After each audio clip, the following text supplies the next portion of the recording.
எப்படி எளிய முறையில பெருக்கலாம் 3 முறை இருக்குது. நீ எது வேணுமோ அந்த முறையை பயன்படுத்திக்கோடா கண்ணு. புரியுதா? இப்ப கவனி. இப்ப இந்த 5 நமக்கு தேவையில்லை. நேற்று ஒரு இலக்கனால எப்படி பெருக்கணும்னு சொல்லி கொடுத்த ஞாபகம் இருக்கா? அதே முறைதான். 3 2 என்ன 4 2 அடுத்தது எதால பெருக்கிக்கணும்? 5ஆல 3 5 15 எங்க போடணும்? இங்க போடணும்.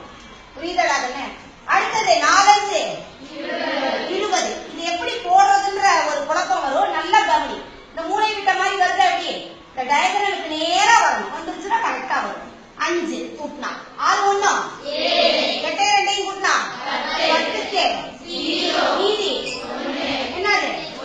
ரைட்டா? அதே மாதிரி இன்னொரு முறையிலையும் பெருக்கலாம். இப்ப கவனிட இதுல நல்லா கவனிடாக்கன்னு முதல் இங்க இருக்கக்கூடிய 1ஆம் ஸ்தானமும் 1ஆம் ஸ்தானமும் 3 5 15க்கு மீதி அடுத்தது 10ஆம் ஸ்தானமும் 10ஆம் ஸ்தானமும் 4 2 8 ரைட்டாடா?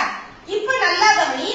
உள்ள இருக்கக்கூடிய 2 எண்ணையும் இருக்கிற 3 2 4 5 26 26 1 27க்கு மிச்சம் 8 2 10.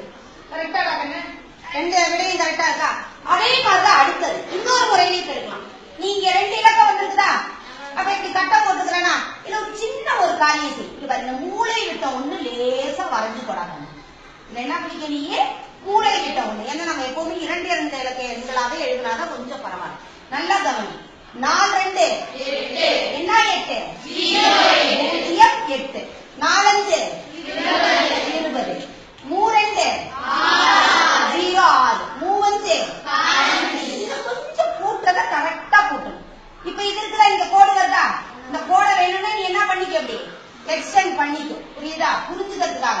இப்ப இங்க 5 மட்டும் தான் இருக்குது. அடுத்து 6 1 அடுத்தது 8 2 10க்கு மிச்சம் 1 பூஜ்ஜியத்தையும் கூட்டினா வந்துருச்சாடா ஆன்சர். சோ உனக்கு என்ன முறை வேணுமோ அந்த முறையை நீ பயன்படுத்திக்கொள்ளாங்க.